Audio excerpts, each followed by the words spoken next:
আল্লাহ সান্ত্বনা দিতেছেন, কাসসামতুল কিয়ামাতা কিসমাইন, কিয়ামতকে দুই ভাগে ভাগ করছি। আমি জানি আপনি একাই চিৎকার দিবেন কিয়ামতের মাঠে, উম্মতি উম্মতি বইলা, আর কেউ উম্মতকে স্মরণ করবে না।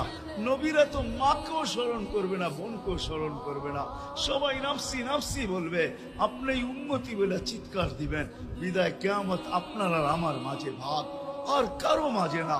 সালতো তা সাফি তো সাফা, ওই দিন আপনি চাইতে থাকবেন, আমি দিতে থাকবো, আপনি সুপারিশ করবেন, আমি মঞ্জুর করতে থাকবো।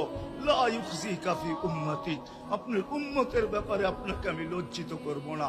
কোরআন আসছে আল্লাহর রাসূলের কাছে, অদ্দুহা ওয়াল লাইলি ইযা সাজা মা ওয়াদ্দাআকা রাব্বুকা ওয়া মা ক্বালা। এই সূরার ভিতরেই আছে সাউফা ইউতিকা রাব্বুকা ফাতারদা, আপনাকে আমি রাজি করে ছাড়বো। কোরআন যখন নাজিল হইতেন তো কি অবস্থা হতো উলামারা জানে। আল্লাহর রাসূল ঘামতে থাকতেন, এতটুকু কষ্ট হইতো, কখনো কখনো বলতেন কাদার রু আইয়াখরুজ, মনে হয় আমার রুটা বাহির হয়ে চলে যাবে। ওই কষ্টের ভিতরে জিবরিল যখন সাউফা ইউতিকা রাব্বুকা ফাতারদা পড়তেছিল, ওইখানেই থামায়া দিছে, জিবরিল থামো।